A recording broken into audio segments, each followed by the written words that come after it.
मित्रों, याद रखें कि अपनी सफलता को कभी अपने सिर पर चढ़ने ना दें और असफलता को कभी दिल में उतरने ना दें।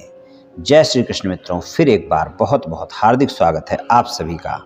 आज हम बात करेंगे तुला राशि के अप्रैल महीने के राशिफल की। राशिफल में आपके धन, व्यापार, नौकरी, परिवार, स्वास्थ्य, शिक्षा, वैवाहिक संबंध, प्रेम संबंध सभी बातों की चर्चा करेंगे और अंत में उपाय की चर्चा भी करेंगे। इसलिए वीडियो को पूरा अंत तक देखें व सुने, तभी आप तुला राशि वालों के अप्रैल महीने के राशिफल की पूरी जानकारी प्राप्त कर पाएंगे।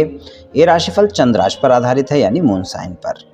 जिन लोगों को अपनी राशि नहीं पता है वो लोग अपनी जन्म कुंडली में ये देख लें कि चंद्रमा उनकी किस राशि में है। जिस राशि में चंद्रमा है वही उनकी राशि है। जिनके पास जन्म कुंडली नहीं है वो अपने नाम के पहले अक्षर से अपनी नाम राशि जान सकते हैं और ये राशिफल अपनी नाम राशि से देख व सुन सकते हैं। तो चलिए मित्रों, शुरू करते हैं, जानते हैं कि तुला राशि वालों को अप्रैल के महीने में क्या परिणाम मिलने वाले हैं।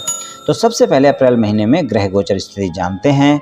सबसे पहले सूर्य की बात करते हैं। सूर्य का जो गोचर रहेगा वो 14 अप्रैल से मेष राशि में रहेगा, सप्तम भाव में रहेगा और 14 अप्रैल तक उनका गोचर मीन राशि में छठे भाव में रहेगा। मंगल का जो गोचर है, जो कि आपके सप्तम भाव के स्वामी हैं और दूसरे भाव के स्वामी हैं, उनका गोचर मिथुन राशि में पूरे महीने अप्रैल के महीने में बना रहेगा, जहां पर आपका भाग्य भाव है, नवम भाव में मिथुन राशि है, स्वामी बुध है। बुध का गोचर देखें तो बुध का जो गोचर है वो मेष राशि में रहेगा, यानी कि सप्तम भाव में रहेगा, पूरे महीने यहीं पर रहेगा, जो कि आपके भाग्य भाव के और 12वें भाव के स्वामी हैं। गुरुदेव 22 अप्रैल तक मीन राशि में स्वराशि के होकर गोचर करेंगे छठे भाव में और 22 अप्रैल के बाद उनका गोचर सप्तम भाव में मेष राशि में हो जाएगा। और शुक्र का जो गोचर है वो 6 अप्रैल से वृषभ राशि में हो जाएगा। इससे पहले सप्तम भाव में मेष राशि में गोचर करेंगे, जो कि आपके राशि स्वामी हैं और अष्टम भाव के स्वामी हैं। शनिदेव, जो कि आपके चौथे और 5वें भाव के स्वामी हैं, कुंभ राशि में पंचम भाव में ही गोचर करेंगे स्वराशि के होकर पूरे महीने। राहु सप्तम भाव में मेष राशि में गोचर करेंगे, केतु तुला राशि में गोचर करेंगे और चंद्रमा सभी राशियों में गोचर कर लेंगे पूरे महीने में।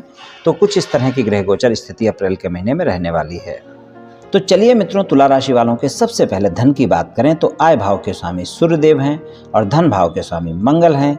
मंगल का गोचर भाग्य भाव में रहेगा। धन के मामले में भाग्य का साथ मिलेगा, इसमें कोई संदेह नहीं है, भाग्य का साथ मिला रहेगा।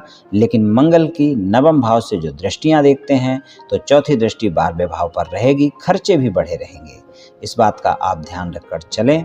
और उनकी सप्तम दृष्टि जो है वो तीसरे भाव पर रहेगी और जो उनकी अष्टम दृष्टि है वो चौथे भाव पर रहेगी। तो यहाँ पर खर्चों पर नियंत्रण रखना बहुत आवश्यक होगा। और आय भाव के जो स्वामी हैं उनकी भी जो गोचर है वो पहले छठे भाव में है और फिर सप्तम भाव में है, जहाँ पर राहु के साथ युति होगी। तो इस महीने में धन और आय के मामले में 14 अप्रैल तक का समय थोड़ा सा बेहतर रहेगा और 14 अप्रैल के बाद का समय सामान्य रहेगा। कुल मिलाकर देखें तो सामान्य समय सा ही रहने वाला है धन और आय के मामले में। धन और आय के मामले में आपको अचानक हानि और अचानक लाभ के योग भी बनेंगे। तो धन और आय के मामले में सामान्य से ज़्यादा परिणामों की उम्मीद नहीं करनी चाहिए।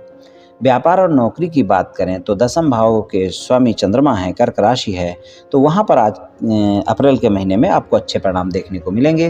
व्यापार और नौकरी आपकी अच्छी रहेगी। और आय के मामले में जहाँ पर सिंह राशि है, स्वामी सूर्य हैं, वहाँ पर आपके नियमित स्रोतों से आय होती रहेगी, वहाँ पर कोई दिक्कतें नहीं हैं। तो आय आपकी नियमित स्रोतों से होती रहेगी और व्यापार, कारोबार और नौकरी में सामान्य रहेगा, वहाँ पर कोई रुकावटें देखने को नहीं मिलेंगी। जो भी कार्य आप कर रहे हैं आपका नियमित तौर पर चलता रहेगा, लेकिन थोड़ा सा आपको अपने सहयोगियों के साथ और अपने बॉस के साथ संबंध अच्छे रखना आवश्यक होगा। पारिवारिक जीवन की बात करें तो पारिवारिक जीवन में आपको ध्यान रखकर चलना है कि आपको अपने पिता के साथ किसी भी प्रकार के वाद विवाद से बचना है और आपको अपने माता के साथ भी किसी भी प्रकार के वाद विवाद से बचना है, इस बात का ध्यान रखना है। और पारिवारिक जीवन में जीवन साथी के साथ भी कोई भी वाद विवाद ना करें, इस बात का ध्यान रखकर चलें। यानी पारिवारिक जीवन में थोड़ा सा तालमेल बनाकर चलने की आवश्यकता आपको होगी। बात करते हैं स्वास्थ्य की। स्वास्थ्य की बात करें, छठे भाव में मीन राशि है, स्वामी गुरुदेव हैं और छठे भाव में ही 22 अप्रैल तक गोचर है। तो अगर स्वास्थ्य में कोई गंभीर समस्या पहले से चल रही है तो आप देखेंगे वहाँ पर आपको आराम देखने को मिलेगी और 22 अप्रैल तक का समय स्वास्थ्य के मामले में काफ़ी बेहतर रहेगा। और 22 अप्रैल के बाद का जो समय होगा वहाँ पर आपके स्वास्थ्य को लेकर कोई न कोई समस्याएं देखने को मिल सकती हैं। तो थोड़ा सा वहाँ पर ध्यान रखकर चलने की आवश्यकता होगी। स्वास्थ्य के मामले में इस बात का थोड़ा सा ध्यान रखकर आप चलें। और कोई भी समस्या होती है तो स्वास्थ्य के मामले में कोताही बिल्कुल ना बरतें। स्वस्थ दिनचर्या अपनाएं, योग प्राणायाम करें, तनाव से बचकर रहें। शिक्षा के लिए अप्रैल का महीना बेहतर परिणाम दिखाएगा। पंचम भाव के स्वामी का पंचम भाव में गोचर है। परिणाम आपको अच्छे मिलने वाले हैं। शिक्षा में आप बेहतर करते हुए नजर आएंगे और जितनी मेहनत करेंगे सफलता आपको उतनी ही मिलेगी, लेकिन शिक्षा में आपको मेहनत करनी होगी। आपके राशि स्वामी का गोचर अष्टम भाव में रहेगा 6 अप्रैल से और 30 अप्रैल तक यहीं पर बने रहेंगे। तो शिक्षा में कोई न कोई रुकावटें भी आपको देखने को मिल सकती हैं, संघर्ष भी देखने को मिल सकता है। वैवाहिक संबंधों की बात करें, राहु का गोचर सप्तम भाव में है। थोड़ा सा आपको ध्यान रखकर तो चलना होगा, वरना फिर वैवाहिक संबंधों में अच्छे परिणाम आपको नहीं मिलेंगे। जीवन साथी के साथ संबंधों में मधुरता भी देखने को नहीं मिलेगी। रोमांस बहुत रहेगा अप्रैल के महीने में। आप बहुत रोमांटिक मूड में रहेंगे, आपका जीवन साथी भी रोमांटिक मूड में रहेगा। दोनों के बीच रोमांस ज़्यादा बढ़ा रहेगा। रोमांस करते हुए नजर आएंगे, लेकिन गलतफहमियां भी जल्दी जल्दी बढ़ेंगी, इसलिए जल्दी जल्दी वाद विवाद भी हो सकते हैं। इस बात का भी वैवाहिक संबंधों में ध्यान रखकर चलने की आवश्यकता होगी। प्रेम संबंधों की बात करें, प्रेम संबंधों के लिए बेहतरीन महीना है। पंचम भाव के स्वामी का पंचम भाव में गोचर है, लेकिन आप ध्यान रखें कि आपके जो पंचमेश हैं वो शनिदेव हैं। आपको सच्चाई, ईमानदारी और वफादारी का परिचय देना होगा। अगर आप प्रेम संबंधों में ईमानदार नहीं हैं तो आप देखेंगे कि संबंध भी आपके अच्छे नहीं रहने वाले हैं। तो आपको प्रेम संबंधों में ईमानदारी बहुत आवश्यक है, और अगर आप प्रेम संबंधों में ईमानदार रहेंगे तो आपको परिणाम भी अच्छे मिलेंगे, और अगर आप प्रेम संबंधों में ईमानदार नहीं रहेंगे तो परिणाम अच्छे नहीं मिलेंगे। और अगर आपके प्रेम संबंध एक से ज़्यादा जगह हैं तो आप ध्यान रखें कि अप्रैल का महीना आपके प्रेम संबंधों को उजागर कर सकता है, यानी कि आपके प्रेमी प्रेमिका को आपके संबंध पता चल सकते हैं। तो तुला राशि वालों को अप्रैल के महीने में अपने प्रेम संबंधों में बिल्कुल ध्यान रखकर चलना है। और अगर किसी को प्रस्ताव देना चाहते हैं, मुलाकात करना चाहते हैं, डेट पर जाना चाहते हैं, तो बहुत ही धैर्य और संयम का परिचय देना होगा। सच्चाई और ईमानदारी के साथ संबंधों में आगे बढ़ना होगा, तभी आपका प्रस्ताव स्वीकार किया जा सकता है। वरना अप्रैल के महीने में साथी की तलाश आपकी पूरी होती हुई नहीं दिख रही है। अप्रैल का महीना प्रेम संबंधों में बहुत बढ़िया परिणाम नहीं देने वाला है। तुला राशि वालों को सिर्फ आप सामान्य परिणाम की ही उम्मीद कर सकते हैं।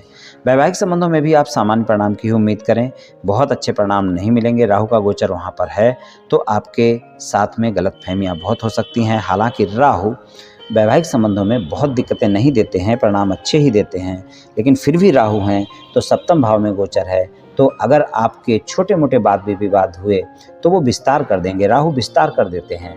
और अगर आपका प्रेम भी बढ़ा, आपके प्रेम संबंध ज़्यादा बढ़े, तो फिर वो बहुत ज़्यादा बढ़ जाएंगे, उसका भी विस्तार हो जाएगा। तो आप अपने जीवन साथी के साथ संबंधों में मधुरता बनाएं और संबंधों को अच्छा करें, यानी जीवन साथी के साथ प्रेम बढ़ाएं, तो आपका ज़्यादा प्रेम बढ़ जाएगा। फिर कोई भी आपको नकारात्मक परिणाम नहीं मिलेंगे, सारे सकारात्मक परिणाम हो जाएंगे।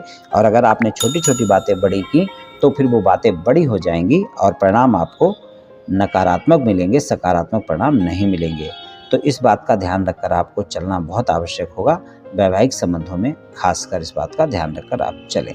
चलिए उपाय की बात कर लेते हैं। उपाय की बात करें तो आप शनिवार वाले दिन हनुमान चालीसा का पाठ करें और हनुमान जी की पूजा उपासना करें, तो आपको काफ़ी लाभ देखने को मिलेगा। और आप सुंदरकांड का पाठ भी कर सकते हैं, या नहीं कर सकते हैं तो कम से कम सुन सकते हैं, तो उससे भी काफ़ी लाभ देखने को मिलेगा। तो ये उपाय आप कर लें मित्रों, निश्चित ही आपको लाभ मिलेगा। तो मित्रों, आज मैंने आपसे तुला राशि वालों के राशिफल के बारे में कुछ चर्चा की। ये राशिफल सामान्य राशिफल है, ये सभी जातकों पर पूर्ण रूप से प्रभावी होगा ऐसा संभव नहीं है, क्योंकि आपकी जन्म कुंडली पर भी बहुत कुछ निर्भर करता है। आप सभी स्वस्थ रहें, आयुष्मान रहें, धनवान रहें, ऐसी मेरी श्री कृष्ण भगवान से प्रार्थना है। जय श्री कृष्ण।